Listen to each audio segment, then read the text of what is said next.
दोस्तों, माल्टा ऑनलाइन और bus driver job की सीरीज़ को कंटिन्यू करते हुए ये हमारा तीसरा पार्ट है। तो पिछले पार्ट में हमने जाना था, अगर आपने नहीं देखा तो वो देख लीजिए, ऐसे आपको समझ में नहीं आएगी कि मुझे कॉन्ट्रैक्ट मिला था, हमने साइन करके कॉन्ट्रैक्ट भेज दिया था, कुछ और डॉक्यूमेंट थे वो भी हमने कंपनी से कलेक्ट करे। फिर मैंने 168 68 100 दिराम की बैक स्टेटमेंट ली, एक्सपीरियंस लेटर बनाया, उनको भेजा। और फिर चाहिए था मेरे को सबसे बड़ा चैलेंज, पासपोर्ट ओरिजिनल और पासपोर्ट पूरा स्कैन, और पासपोर्ट कंपनी के पास था। तो मैं कंपनी में गया तो उन्होंने नहीं दिया, मना कर दिया। फिर मैंने यहाँ इंडिया से एक लॉयर से बात करी, उसने मेरे से 5,000 रुपया लिया, मेरे को कोर्ट का एक प्रोफार्मा बना कर दिया कि इस बंदे का झगड़ा है, प्लॉट का इशू है, प्रॉपर्टी का, तो इसकी तारीख है, नहीं नहीं सॉरी, तारीख नहीं है, इसको वहाँ पे पासपोर्ट चाहिए पूरा स्कैन कि ये कब दुबई गया है, कब आएगा, ऐसे ऐसे करके। तो उन्होंने मेरी रिक्वेस्ट मान ली, मैंने साथ में एप्लीकेशन लिख के मैनेजर को दिया कि मेरे को पासपोर्ट चाहिए 1 घंटे के लिए। तो उन्होंने बोला एक ड्राइवर लेके आओ, कोई भी, उसकी गारंटी है तो फिर हम देंगे। तो फिर मैं एक ड्राइवर को लेके गया, साथ में उसकी साइन वगैरह, आईडी लेके साइन करते हैं कि तुम्हारी जिम्मेदारी है, क्योंकि उनको होता है कि पासपोर्ट लेके भाग ना जाए बंदा। उन्होंने पासपोर्ट दिया तो मैंने अच्छी तरीके से सारा स्कैन करके उनको भेजा। तब इतनी नॉलेज नहीं थी डॉक्यूमेंट की, नया बंदा था। ठीक है दोस्तों, तो मेरे को 1 घंटे में मेल आ गई कि आपके स्कैन अच्छा नहीं है, इसमें क्लियर चीज़ें नहीं हैं, आप दोबारा से फिर स्कैन करो। फिर किसी और कैफ़े से अच्छे तरीके से स्कैन करके मैंने पूरा पासपोर्ट भेजा। तब पहली बार मुझे पता चला कि वो पासपोर्ट लेते हैं। तो फिर मैंने उनको ये भी पूछा कि आपने पूरा पासपोर्ट क्यों लिया है, तो उसका रीज़न भी मैं कभी नेक्स्ट वीडियो में बताऊंगा।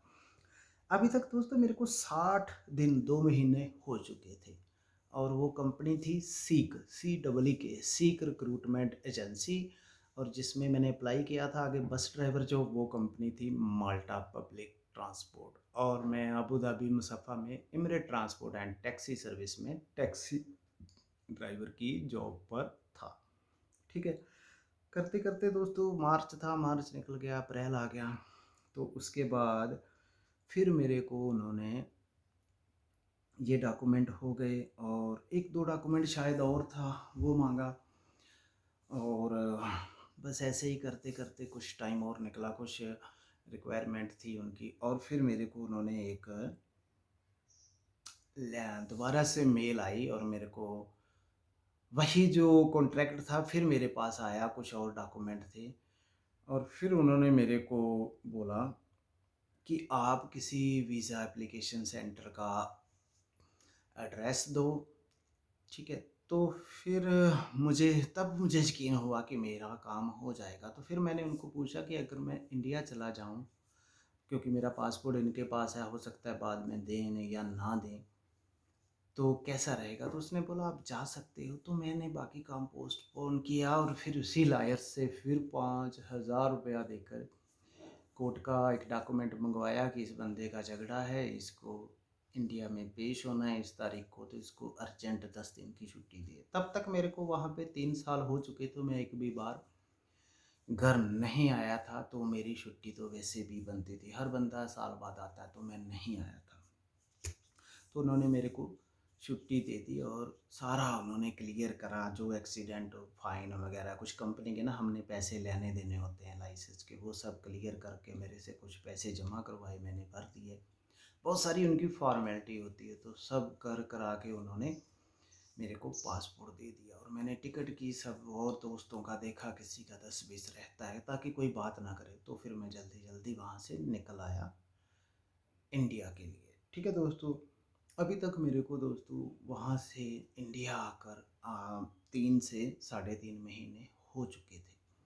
फिर मैं इंडिया आ गया। इंडिया जब मैं आया तब मई महीना था, तो पूरा गर्मी थी। फिर मैंने उनको आके मेल करा कि मैं इंडिया आ चुका हूँ, तो अभी बताइए क्या और सिस्टम है। ठीक है, तो फिर उन्होंने मेरे को बताया कि आपको इंटरनेशनल लाइसेंस और पीसीसी एक बार फिर से चाहिए, तो आप लास्ट टाइम पे बना लेना। मैंने बोला ठीक है। मेरा लाइसेंस रिन्यू होने वाला था, मैंने वो करवा लिया, कुछ और काम थे छोटे छोटे मैंने करवा लिया। फिर उन्होंने कुछ डॉक्यूमेंट भेजे और मेरे को बोला कि आप अपना वीज़ा एप्लीकेशन सेंटर का एड्रेस बताओ, आपको किस एप्लीकेशन सेंटर्स में वीज़ा अप्लाई करना है, हम आपको डॉक्यूमेंट भेजेंगे। तो मेरे को इतना भी नहीं पता था, मैंने तब दिल्ली एम्बेसी, माल्टा दिल्ली एम्बेसी का एड्रेस भेज दिया।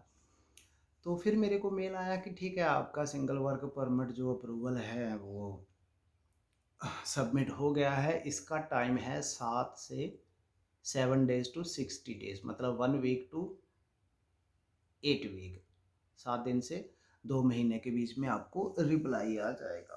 तो जब पूरे, तो उन्होंने बोला कि आप पेशेंस रखना। तो मैंने वो 60 दिन में उनको एक भी बार मेल नहीं करी, ना फ़ोन करा, उन्होंने भी नहीं करी। एक बार शायद बीच में मैंने महीने डेढ़ महीने बाद वैसे हेलो हाय पूछा, तो 60 दिन जब हो गए, मेरे ख्याल 59 या 60, फिर मैंने मेल करी। तो उन्होंने मेरे ख्याल 1 या 2 दिन ऊपर जाकर मेरे को डॉक्यूमेंट भेज दिए। अब वो काफ़ी सारे डॉक्यूमेंट थे, मेरे को नहीं पता था क्या करना है। तो मैं उनको नहीं पूछता था, मेरे को किसी ने बताया था कि तुम उनको नहीं पूछना कि आपको नहीं पता या ट्रांसलेट करना है या कुछ करना है। तो बहुत मेहनत, बहुत बार कैफ़े जाना, ये वो करना, मेरे को मतलब जैसे कहते हैं ना हिंदी में कि चप्पल घस गई, वो चीज़ थी। ठीक है? तो क्योंकि मैं वीडियो बड़ी फ़ास्ट और शॉर्ट में बना रहा हूँ, अगर मैं पूरा विस्तार से बताने लगूँ तो कम से कम 10 पार्ट बन जाएँगे मिनिमम। ठीक है दोस्तों? तो मैंने डॉक्यूमेंट रिसीव करे और कुछ चीज़ की मेरे को उन्होंने और डिमांड थी, मुझे नहीं पता था ये क्या-क्या है। तो मैंने कहीं पे 300 रुपया दिया 1 पेज का, 10 पेज थे, 3000 रुपया कोर्ट में, तो उनको ट्रांसलेट करवाया सबको, हिंदी में, पंजाबी, इंग्लिश से, क्योंकि इतनी इंग्लिश नहीं आती थी तब दोस्तों। ठीक है?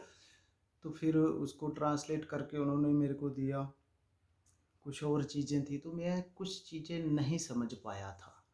ठीक है? फिर उसमें मैंने उनको एक दिन पूछा कि आपको कोई और डॉक्यूमेंट देना है मेरे को? वो बोले हाँ, आपको 1-2 डॉक्यूमेंट और देना है।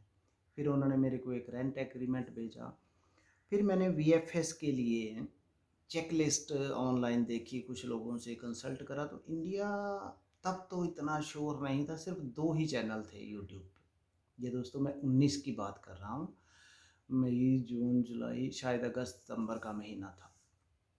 किसी को नहीं ज़्यादा पता था। और फिर उन्होंने मेरे को, मैंने देखा कवर लेटर चाहिए एम्बेसी के लिए, एक तो अप्लाई के लिए अलग होता है। तो मैं इंडिया, नॉर्थ इंडिया में अमृतसर, गुरदासपुर, बटाला, पठानकोट में काफ़ी सारे एजेंट्स के पास गया कि सर मेरे को एम्बेसी के लिए कवर लेटर चाहिए, आप पैसे ले लो।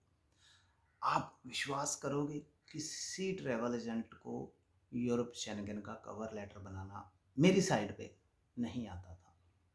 खैर, मैंने जैसे जैसे करके यूरो ट्रैवल इंश्योरेंस देखी नेट पे कितने की होती है, तो मैंने ट्रैवल इंश्योरेंस नहीं करी और टिकट भी नहीं करी, क्योंकि मेरे को नहीं पता था। मैंने सोचा ये दूसरा वीज़ा है। जितने डॉक्यूमेंट थे मैंने रेडी करे, और वीएफएस का टाइम था तो मैं चला गया। वीएफएस का टाइम मैंने बटाला से ही लिया था, तो मेरा लांते मॉल में टाइम था।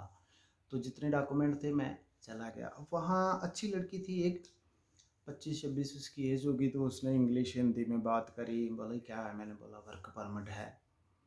तो उन्होंने बोला क्या क्या लेके आए हो, तो मैंने दिखाया। तो फिर उसने बताया कि सर आपके पास ट्रैवल इंश्योरेंस नहीं है, आपको 50,000 यूरो 6 मंथ की ट्रैवल इंश्योरेंस करनी है, एक आपको डमी टिकट करनी है, और एक आपको कवर लेटर बनाना है। आप बाहर जाइए, बाहर बहुत सारे एजेंट और ऑफिस हैं लांते मॉल के बीच में, आप उनको कुछ चार्जेस देके ये चीज़ें बनाकर फिर आइए। तो मैं बाहर गया, तो वहाँ वीज़ा फॉर यू करके एक ऑफिस है, उसका एक एजेंट खड़ा था, मिस्टर रोशन है, वो मेरे को मिल गए। मैंने बोला, तो वो बाहर ही खड़े होते हैं लांते मॉल के गेट के बाहर। तो उन्होंने मेरे को ये डॉक्यूमेंट बनवा दिए। दोस्तों 9 मिनट हो गए हैं, बहुत ज़्यादा बड़ी वीडियो फिर लोग देखते नहीं। अगली वीडियो में दूसरी बात करेंगे, ये तीसरा पार्ट था, अगली वीडियो चौथा पार्ट होगा। आप प्लीज़ सारे पार्ट कंटिन्यू देख लेना। Thank you.